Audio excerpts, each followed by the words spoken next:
กับ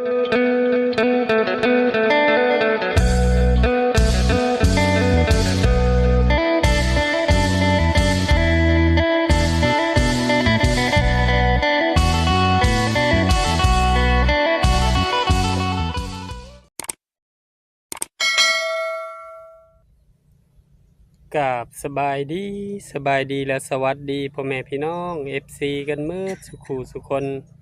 ว่าทางฝั่งลาวทางฝั่งไทยหรือต่างประเทศยินดีต้อนรับเข้าสู่ช่องบ่าวจำม่ำอีกแล้วมาแต่เฮือนแม่เฒ่าค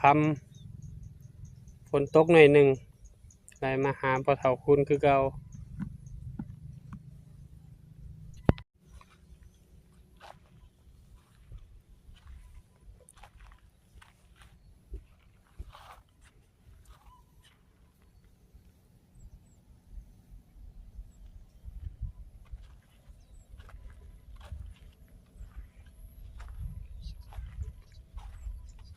ฝนตกพอดีดิน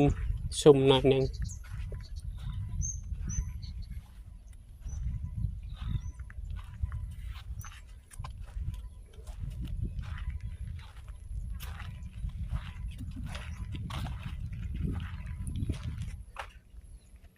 นี่โปรเต็มเขาบูดังคักไม่แต่ก็คักไม่ละนะมืดอยู่นี่ตกหน่อยเดียวบ่บ่นี่แห้งบ่แห้งบ่เฮากู้โตงเลยกูละกู้แล้วมีแต่นาเบาแล้วสิใส่ตรงอยู่ในไหนาแล้วสิเป่งน้ำหน้าออกเด้แล้วเอาไปใ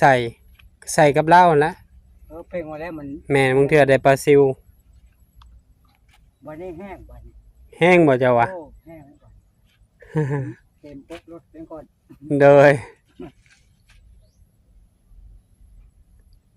ตอนแรกบ่เอาไปขายไหนเรือไปขายเลยเข้าของผลนี่นะอ๋อผลเช่าก่อนมันยังตกได้โดยฝนตกแล้นเมื่อกี้นี่ผู้ไปทางข้างทางแจป่าวันนี้โกมคักแล้วบัดนี้อ๋อโดย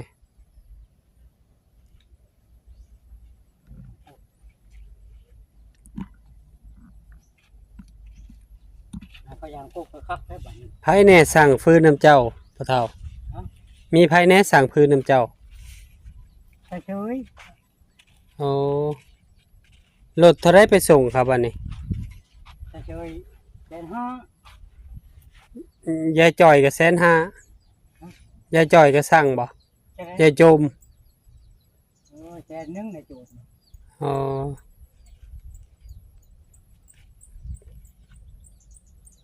โอ้บ้านนี้ตกโอ้ไปโคบปุ๊บก็คักคนเลยโดยมันอันนั้นได้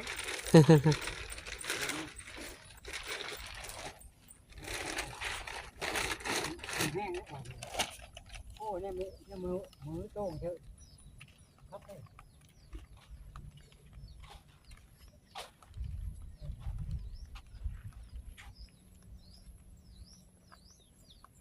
ปกกระสอบทานกัน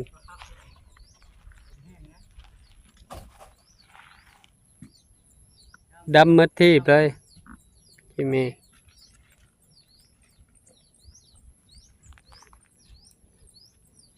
อย่างว่าลูก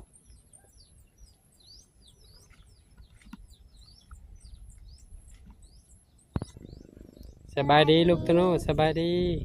ตโน่กินข้าวกับยังลูกกินข้าวกับย่อกับจ้มานำพ่อมานี่พ่อเฒ่าวันที่25มีโรงทานอยู่นี่อยู่วัดป่านี่เด้บุญกฐินเดี๋ยวเราพาจะไปเด้อบุญกฐินวันที่25อยู่วัดป่าบ้านธาตุนี่เด้ตอนหน้าโรงงานน้ำก้อนน่ะเด้บนทางเขาเฮือนน้องทงแม่นเดี๋ยวเราพาไปตกปวดเท้าว่านี่ลมแห้งดี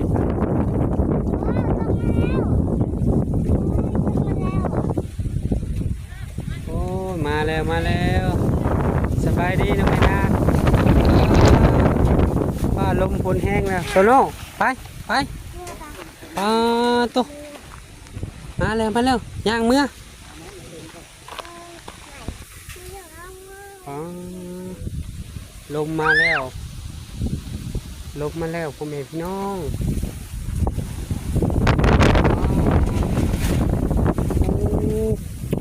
ผัดตู่ปลาเทาบ่เป็นหยังลูกโอ้ลมแห้งดิโอ้ไปไปแล้วปลาเทาไปมาแล้วพี่รถไถเจ้าพี่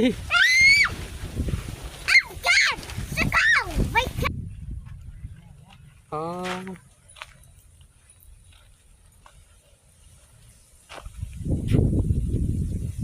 ตูบเจ้าเล่น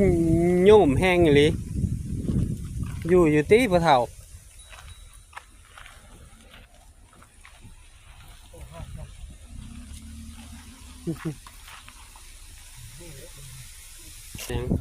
สบายดีน้องสาว มาซื้อทานบ่โดยสบายดีน้ำบ่าวเรือมโดยป้าแม่นมาซอยปะเถ่าขวดทานเบอร์ซื้อซอยเพิ่นบ่จักสอบจากใดโอ้เจ้ากะเพราบ่ให้เจอเลยสอบ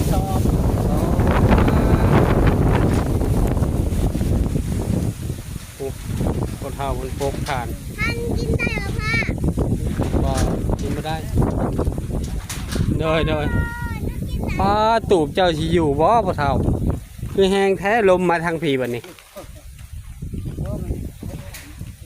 โอ้มาทางเจ้านอนฝนเนี่ยย่านฝนสาดแล้วนี่เตรียมไว้แล้วนี่พ่อเฒ่าโอ้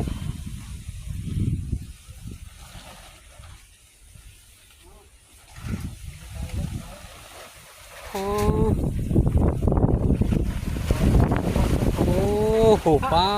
เอาไปต้นไม้คุณเอาไปต้นไม้ ลมแห้ง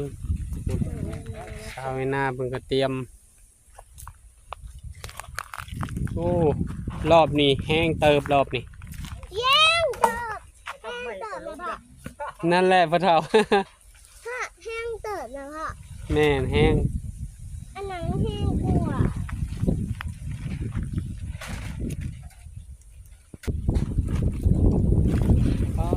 ลมแห้ง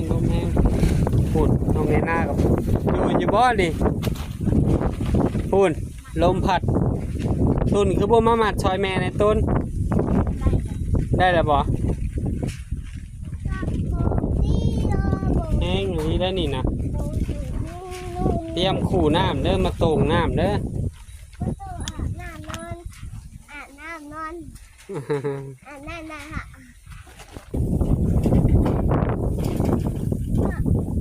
เนาะ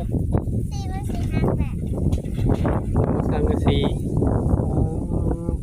พ่อช่าง ลงมาทางด้านนี้ ใจสีห้า จับตูบไว้เมื่อกี้นี่กับพ่อเฒ่าโอ้หัวลมมาทางพี่ยามหนาวพัดมาทางพี่หัวลม เอ้ย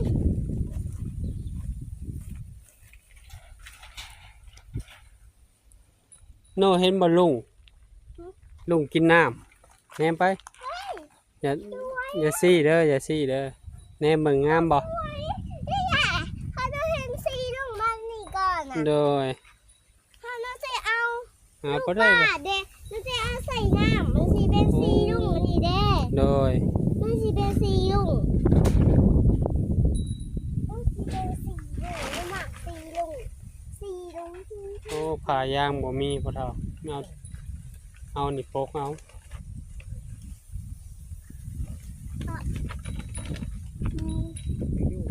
เจ๊สวยอ่ะ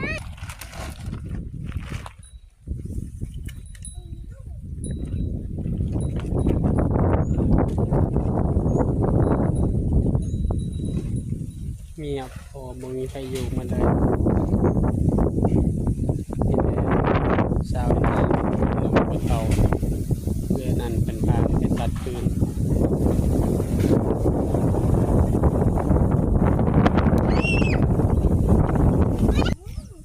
มาให้พ่อเฒ่า เอ้ยเอาสิ พ่อลูกมันกินน้ำได้ลูก โดยลุงกินน้ำบ่ ลูกมันกินน้ำมันจะเป็นลูกเลย มื้ออื่นบ่าวจะมำจะส่วนขี่เลื่อยเหยียงคางไม้เพราะว่าหัวลมออกแล้วน้ำหนาวปิ่นเนี่ยมันถือลมเวลาเราเผาให้ใหม่เสมอเลย เปลี่ยนใหม่ก็บ่เท่ามื้ออื่น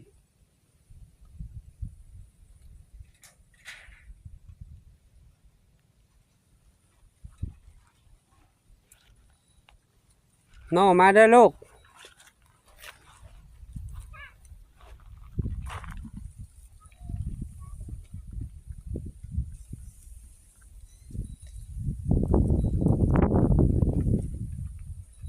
จ้างพอเท่าพวกรถไถปิวเลย ใส่แล้วคือว่าเห็นน่ะ อิ่มน้ำนะลุงก็ไป ลุงอิ่มน้ำแล้ว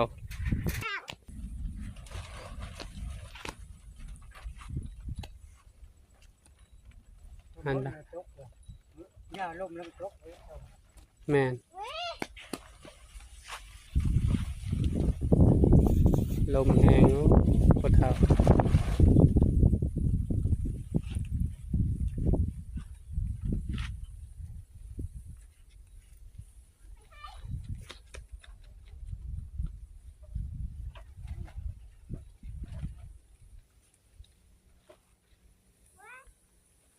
มื้อหน้าขี่ขึ้นไปในแคมป์น้องตักน้ำน้องเขาได้ล้างบ่เราขี่ขึ้นไปเทิงนี่นะบอนจะตักน้ำนี่ขี่ขึ้นไปใกล้ๆเลยตักมา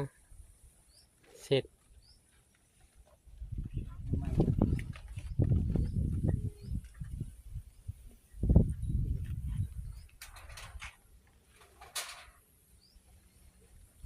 โอ้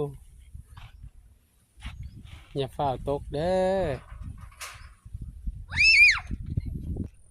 ไปแล้วนั่น